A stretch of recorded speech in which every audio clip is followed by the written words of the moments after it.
I thought I'd found a quiet place to start over, an old house at the edge of a forgotten town. But the silence inside wasn't empty, it was listening. Every night, something called my name, and soon, I realized I wasn't alone in that house. What I found there shouldn't exist, yet it knew exactly who I was.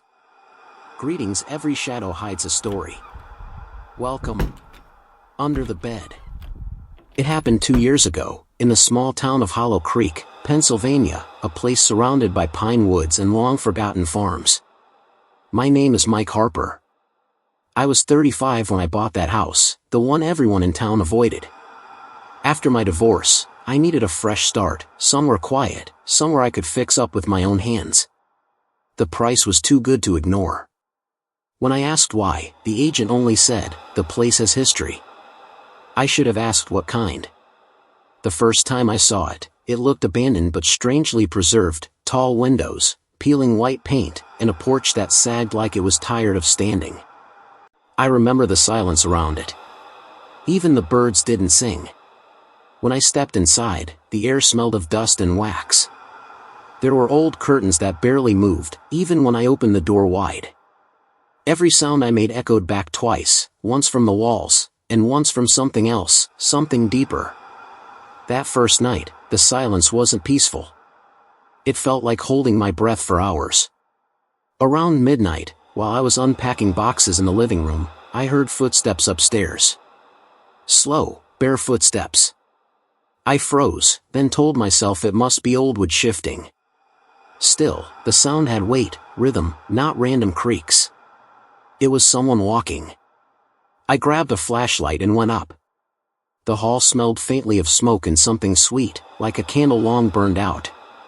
The sound stopped when I reached the second floor. There were 5 doors.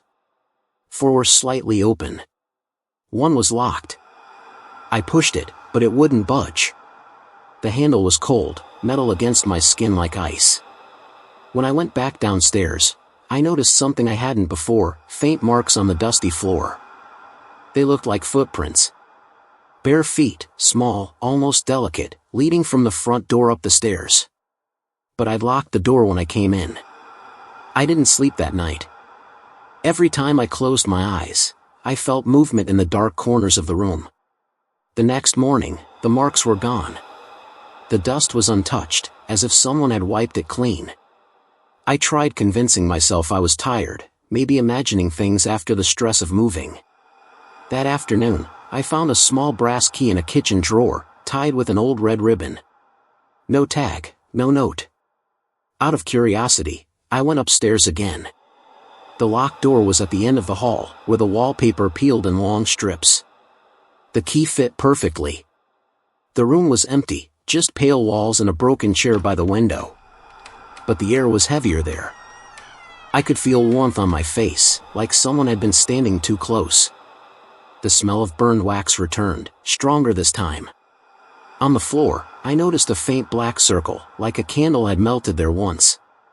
I knelt down to touch it, and the floorboards creaked, not under me, but behind me. When I turned around, nothing. Only the chair, gently rocking. I stepped back and caught my reflection in the cracked mirror on the wall. For a second, I saw another shape behind me, a woman's silhouette, thin, hair down to her shoulders. She was looking right at me. I spun around, and she was gone. The chair had stopped moving. I stood there for several minutes, listening. The house had gone completely still again. Even the distant ticking of my wall clock downstairs was gone. It felt like the house itself was holding its breath. I left the door open that time. Later that night, I sat on the porch with a beer, trying to laugh at myself. The town around me was quiet. One street light flickered at the end of the road. The air was cold, but I could swear I smelled that same candle scent again, drifting from the open upstairs window. I told myself it was old wax in the walls, maybe from some power outage years ago. Still, when I looked up, I thought I saw movement in that window, just a soft, slow sway, like someone walking past the curtains. When I went inside to close the window, the key I'd used to open that room was gone from the table. I searched every pocket, every drawer. It had vanished. That night, The house was quiet again. Too quiet. I kept hearing my own heartbeat echoing through the rooms. Around 3 in the morning, the silence broke. A single sound came from upstairs, the slow creak of a door opening. I didn't go up. I just sat there, staring at the ceiling, waiting for the next sound that never came. The next morning, when sunlight hit the hallway, I noticed something new on the wooden floor near the stairs, faint, fresh footprints. Bare feet. Leading away from the room I'd unlocked. The smell of smoke was back. The second week in the house started calm, almost peaceful. I tried to convince myself the first nights had been a mix of exhaustion and nerves. I worked long hours fixing broken pipes, scraping off old wallpaper, trying to make the place livable. During the day, everything felt normal. But as soon as the sun went down, the air changed. The quiet became heavy again, not silence, but listening. It began one Thursday night. I was half asleep when I heard it, a whisper that didn't sound like a dream. A woman's voice, soft, close to my ear. She said my name. Mike. I sat up instantly. The clock showed 2:14 a.m. The house was still, no wind, no creaking. I turned on the bedside lamp, but the light flickered once and died. I called out, "Who's there?" Only the ticking of the old clock downstairs answered me. The next day, I tried not to think about it. Maybe it was my mind playing tricks, or maybe I'd left the TV on. But that night, it happened again, the same voice, same tone. This time, it came from the hallway outside my room. I heard soft steps, then 3 knocks on my bedroom door. Slow. Measured. I didn't move. After a minute, I opened the door. The hallway was empty. The smell of candle wax was back. I decided to set up motion cameras around the house. I had some from a past job, simple security models with night vision. I placed one in the hallway, one facing the stairs, and another near that locked room upstairs. For the first 2 nights, nothing strange appeared. Just static, my own movements, maybe the sound of a passing car. Then on the 3rd night, at exactly 2:14 again, the hallway camera glitched, the screen went black for 6 seconds. When it came back, I was asleep in bed, but in the reflection of the hallway mirror, there was a faint outline of someone standing in front of my door. I replayed the clip a dozen times. The figure didn't move, didn't fade, it just stood there, head slightly tilted. The timestamp on the footage stopped during those 6 seconds. The system froze completely. That morning, I went next door to speak to the only neighbor who ever waved at me, an older woman named Mrs. Fletcher. When I mentioned the house, she hesitated, looked down, and said quietly, "You bought the Harper place." I thought they tore it down.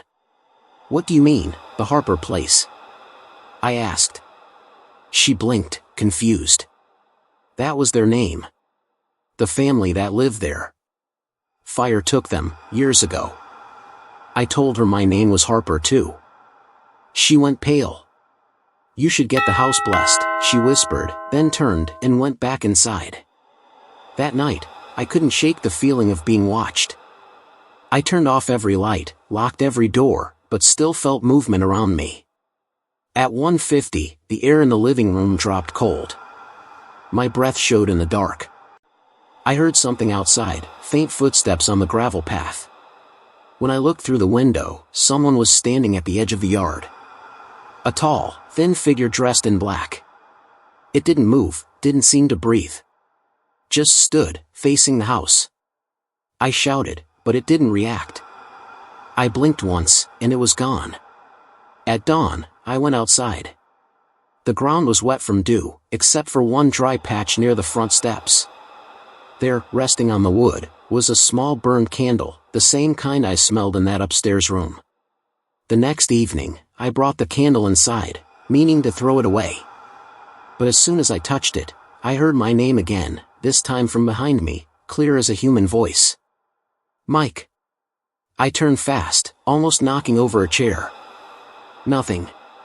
The sound recorder I'd left running in the living room caught it too, a whisper, faint but real.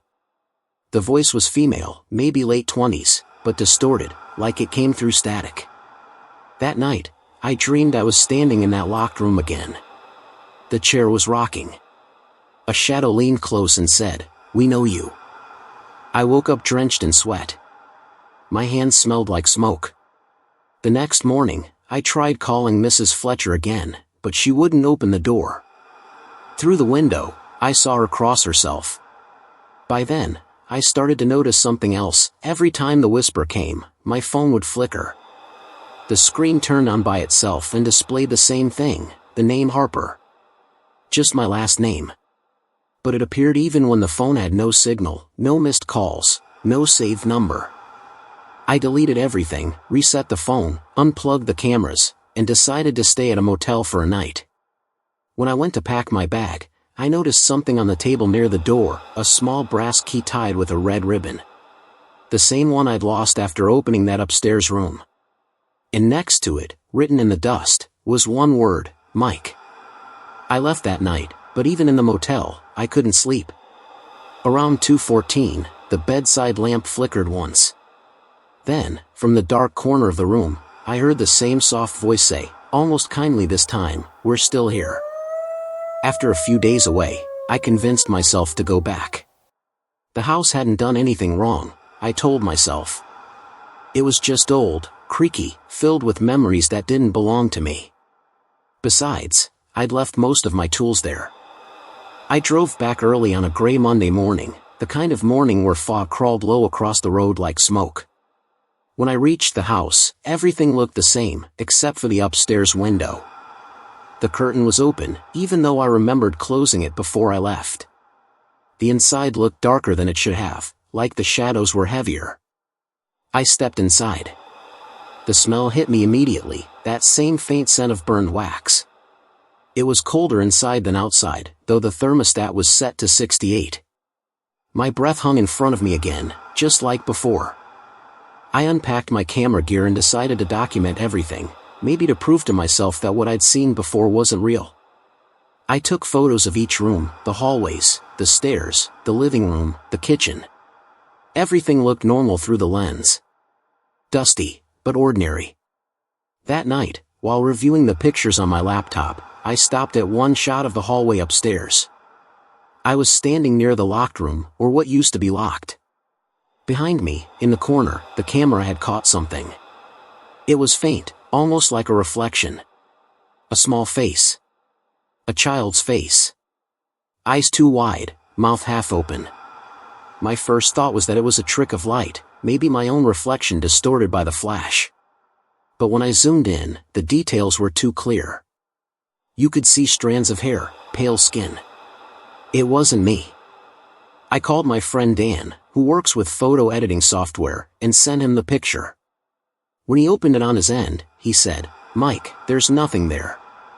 He sent a screenshot to prove it. On his version, the corner was empty. No face, no shadow. That's when I realized the picture on my laptop had started to change. The file name blinked for a second, like it was being edited. I hadn't touched anything. I tried to close it, but the image froze, and for a fraction of a second, the face smiled. Then the program crashed. The house groaned around me. Pipes clicked somewhere deep in the walls. I heard a whisper again, this time faintly coming from upstairs, a child's voice saying something I couldn't understand. I decided to get answers. The next morning, I drove into town and went to the small church near the square. The priest, Father Jacobs, was an older man with kind eyes. I told him I was staying in the Harper house. When I said the name, he stopped what he was doing. "That house should have been condemned," he said. "It burned in '74. Family of 3. Father, mother, little girl. No one bought it for decades." I asked what caused the fire. He sighed. "They said it started in the basement. The father was working with paint thinner. Some say it was an accident. Others say he lit the fire himself." When I told him about the voices in the pictures, he grew quiet. "Sometimes," he said, "the dead stay where they died because they're waiting for someone to see them. Sometimes, they don't even know they're gone." Those words stuck with me all the way home. That night, I couldn't stop thinking about the girl in the photo. The smell of smoke was stronger than ever, and every corner of the house seemed darker. Around 2 a.m., I heard movement near the stairs, the soft creak of small feet stepping carefully down each step. Then I saw her. A little girl in a faded white nightgown, standing halfway down the staircase. Her hair hung loose, her eyes pale and distant. I froze. She wasn't transparent or glowing like in movies. She looked solid, real. "Who are you?" I asked quietly. She tilted her head. "They don't know," she whispered. "They don't know they're dead." Before I could speak again, she turned and vanished into the hallway. My phone buzzed in my hand.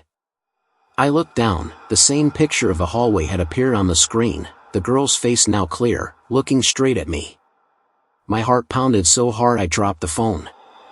I picked it up again, but the photo was gone. The screen showed only the wallpaper, a black background. For a moment, I thought it was over. But then, faintly, a reflection appeared on the screen's surface. Behind my own reflection, the same little girl stood in the doorway, smiling. The smell of smoke thickened until my eyes watered. I turned around. The door was closed. Nothing there. I left every light on that night and sat in the living room until sunrise, listening to the creaks and sighs of the house as if it were breathing. When the morning finally came, I found one new thing waiting for me on the stairs, a small burned candle, still warm, standing upright on the wood. By the end of that week, I barely recognized myself. I hadn't slept properly in days, and every time I looked in a mirror, I expected to see something behind me. The dark circles under my eyes made me look older than 35. I kept telling myself there had to be a rational explanation, but the line between what was real and what wasn't had started to blur. When I tried to show people what was happening, it only made things worse. I took the photo with the child's face to the police station. The officer looked at it and frowned. "It's just an empty hallway, sir." He turned the screen toward me, and the face was gone again. I stood there staring at the blank photo, my mouth dry. I told him about the voices, the whispers, the figure outside my window. He gave me a polite smile, the kind people give to someone who needs help. "Maybe you should talk to someone about stress," he said. Even my friend Dan stopped answering my messages after I told him the photo had changed on its own. I could tell he didn't believe me. When I called, his tone was cautious, like he was talking to someone unstable. I went home feeling completely alone. The house was waiting. I could feel it before I even opened the door, a pressure in the air, like the atmosphere inside was thicker than outside. I stepped in and felt the floorboards shift under my feet. Every light in the house flickered once, as if reacting to my presence. That night, the whispers returned. Only now there were two voices, a man and a woman, talking in a language I couldn't quite make out. Sometimes my name would slip between their words. I followed the sound to the living room. The voices stopped. The smell of smoke was stronger than ever, and the air felt warm against my face, like someone had just breathed out near me. The next morning, I decided to prove I wasn't imagining things. I invited Mrs. Fletcher from next door to come inside. She hesitated but agreed after I promised it would only take a minute. I led her upstairs to the hallway. "Do you smell that?" I asked. She shook her head. "I don't smell anything." Then I asked if she could see the footprints that were faintly pressed into the dust on the floorboards. Again, nothing. "Mike," she said gently, "I think you need rest." She looked around nervously before adding, "This house isn't good for people who are alone." Then she left without another word. That evening, I sat on the floor by the stairs, staring at those footprints. They looked fresh, clear as day. One set larger, one small, a man and a child. They stopped halfway down the steps, then disappeared into nothing. I touched one of the prints. The dust felt warm, as if the wood beneath it held heat. Later, I decided to record everything. I left a camera running in the hallway overnight and another facing the living room. At 2:13 a.m., I woke up to the sound of something scraping along the floor, slow, dragging, like furniture being moved. I grabbed my flashlight and ran downstairs. The living room chair near the window had been turned to face the hallway. When I checked the footage the next morning, I felt the blood drain from my face. The chair moved on its own, slowly, turning toward the camera. Then, for a single second before the feed cut to static, a dark figure appeared sitting in it, broad shoulders, unmoving, its head tilted toward the camera. I showed the video to Dan. He looked pale as he watched it. "Man, this is strange," he admitted. Then he frowned and played it again. The figure was gone. The chair didn't move this time. The recording looked perfectly normal. That's when I knew it wasn't the house that was haunted, it was me. Whatever was happening, it followed me, reacted to me. I searched the basement for any sign of the old fire Father Jacobs mentioned. Beneath a layer of new floorboards, I found charred wood and half-melted nails. Someone had rebuilt right over the ashes. In the corner, there was a framed photograph buried under debris. I cleaned it off and froze. It was a family portrait. A man, a woman, and a little girl standing in front of the same house, before the fire. The man in the photo looked exactly like me. Not similar. Identical. Same face. Same eyes. Even the same scar above the eyebrow I got when I was 12. I dropped the picture. My hands were shaking so badly I could hardly breathe. The photo glass cracked when it hit the floor, and for just a moment, I thought I heard the girl's voice again, soft, almost sad. "You came back." The smell of smoke filled the room. I turned toward the stairs, but through the haze, I saw 3 shadows standing near the doorway, a man, a woman, and a child. They didn't move, just watched. And then, one by one, they faded into the dark. That night, I didn't sleep at all. Every few minutes, I checked the picture frame I'd brought upstairs. The crack in the glass had spread wider. And behind the reflection of my own face, faintly, 3 more shapes had appeared, looking out from inside the photograph. The morning after I found that photograph, I sat in my truck outside the house for nearly an hour, unable to turn the key. I wanted to drive away, to leave everything behind, but something inside me wouldn't let go. The faces in that picture, my own reflection staring back from 50 years ago, it felt like the house was waiting for me to finish what had started decades earlier. I finally went inside. The air was thick with the smell of smoke, not faint anymore, but sharp and heavy, as if something was still burning deep in the walls. Every step echoed louder than before, and the silence that followed each sound was unbearable. I went straight to the basement with a flashlight and a crowbar. The floorboards I'd pulled up the night before were still open. Beneath them, the scorched remains of what must have been the original foundation spread out like a black scar. In the center lay something I hadn't seen in the dark earlier, a rusted metal box, half melted by fire. It took me several minutes to pry it open. Inside were old papers, birth certificates, photographs, and one folded letter, edges browned with heat. The handwriting was shaky but readable. It was signed by Michael Harper, dated October 17, 1974. The letter said, "I can't make them leave. The house won't let us go. The fire is the only way to end it. If someone finds this, I'm sorry." I felt the ground sway beneath me. I stumbled back, my flashlight flickering. The name wasn't just similar.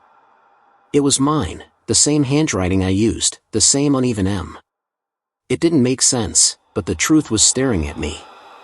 Somehow, the man who died here shared my name, my face, my blood. When I came upstairs, the temperature dropped suddenly. Frost was forming on the windows. My breath came out white in front of me. The voices returned, clearer now, no longer whispers. The woman's voice said, "It's time." The child's voice followed, "You see us now." I turned toward the hallway, and they were standing there, the same 3 figures from the photograph. Not shadows this time, but solid, real. The man looked exactly like me, older maybe, burned around the edges of his clothes. The woman's eyes were glassy, filled with something like relief. The girl stood between them, clutching a small melted candle. I wanted to run, but my legs didn't move. The man stepped forward and spoke in a voice that was my own. "You were never supposed to come back." The walls around us groaned. Paint began to bubble. Smoke seeped from the cracks in the ceiling. I could feel heat rising from the floor. The air grew too thick to breathe. I covered my mouth, but the smell of ash filled my lungs. I tried to get out, stumbling toward the door, but when I grabbed the handle, it burned my palm. The wood around me began to glow faintly orange. Somewhere behind me, the little girl laughed softly, not cruelly, almost peacefully. The man, my mirror, turned toward the others. "It ends now," he said. I shouted for him to stop, but then everything erupted in light. Flames burst from the corners of the room, climbing the walls faster than fire should. I ran for the stairs, but every door I passed slammed shut. The heat roared in my ears like a storm. For a second, I saw all three of them standing in the living room, holding hands, their faces calm. And then, silence. When I opened my eyes again, the fire was gone. The house was empty. No scorch marks, no smoke, just gray daylight spilling through the windows. My clothes weren't burned, but my hands were black with soot.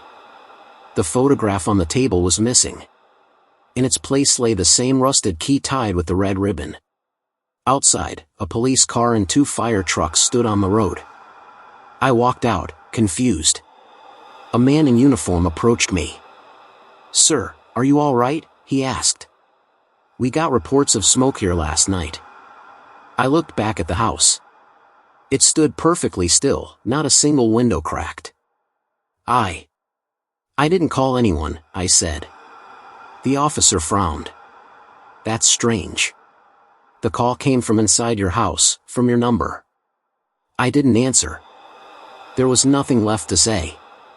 A week later, I packed what little I had and left Hollow Creek for good.